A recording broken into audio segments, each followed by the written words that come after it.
আসসালামু আলাইকুম সুপ্রিয় দর্শক। বাংলাদেশের ওপর বর্তমানে একটি সক্রিয় কালবৈশাখীর পরিস্থিতি তৈরি হচ্ছে। আবহাওয়া বিশ্লেষণ অনুযায়ী 11 ও 12 এপ্রিল দেশের বিভিন্ন অঞ্চলে ঝড় বৃষ্টি, বজ্রপাত এবং শিলাবৃষ্টির প্রবল সম্ভাবনা রয়েছে। এর প্রভাবে আগামী কয়েকদিন ধরে চলতে পারে। চলুন বিস্তারিত জেনে নেওয়া যাক, এবং আপনি যদি আমাদের চ্যানেলে নতুন হয়ে থাকেন অবশ্যই চ্যানেলটি সাবস্ক্রাইব করতে ভুলবেন না। প্রথমে জেনে নেব 11 এপ্রিলের আবহাওয়ার আপডেটটি। 11 এপ্রিল বিকেল থেকে রাতের মধ্যে দেশের পশ্চিম ও উত্তর পশ্চিমাঞ্চলের প্রথম ধাক্কা আসতে পারে। রাজশাহী, পাবনা, নাটোর, নওগাঁ, চাঁপাইনবাবগঞ্জ অঞ্চলে বিকেল 3টা থেকে সন্ধ্যা 7টার মধ্যে হঠাৎ কালবৈশাখী ঝড় শুরু হতে পারে। এই ঝড়ে বাতাসের গতি ঘন্টায় 50 থেকে 74 কিলোমিটার পর্যন্ত উঠতে পারে। সাথে বজ্রপাত ও মাঝারি থেকে ভারী বৃষ্টিপাত হতে পারে। কিছু স্থানে স্বল্প সময়ের জন্য শিলাবৃষ্টিও হতে পারে।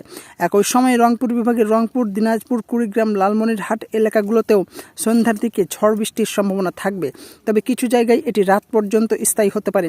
দর্শক, আপনি কোন অঞ্চল থেকে আমাদের ভিডিওটি দেখছেন কমেন্টে আমাদের জানিয়ে দিতে পারেন।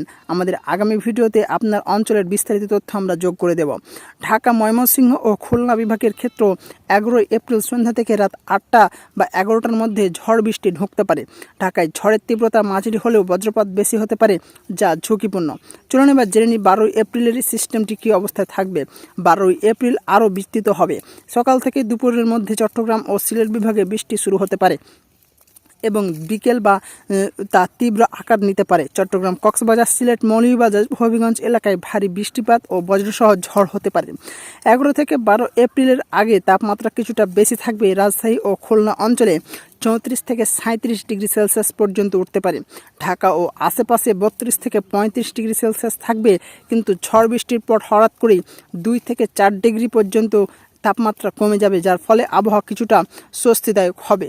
বজ্রপাতের সময় খোলা জায়গায় থাকা বিপজ্জনক, তাই গাছের নিচে আশ্রয় না নেওয়া, নৌকা বা খোলা পানিতে থাকা থেকে বিরত থাকবেন। কৃষকদের জন্য পাকা ধান দ্রুত তুলে ফেলার পরামর্শ দেওয়া হচ্ছে।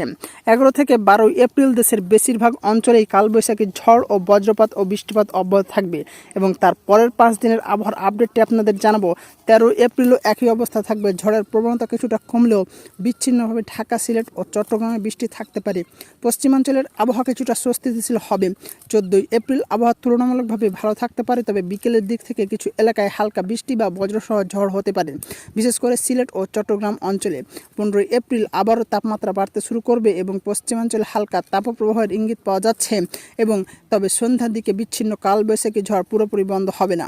আরও জানুন আগামী 5 দিন আবহাওয়া কেমন থাকবে। অর্থাৎ আগামী 5 দিন আবহাওয়া প্রায় একই রকম থাকতে পারে দেশের প্রায় সব অঞ্চলেই। তো দর্শক, এই ছিল আমাদের কাছে আসা সর্বশেষ আবহাওয়ার আপডেট। আগামী আপডেট আসার মাত্র আপনাদের জানিয়ে দেবো। ধন্যবাদ।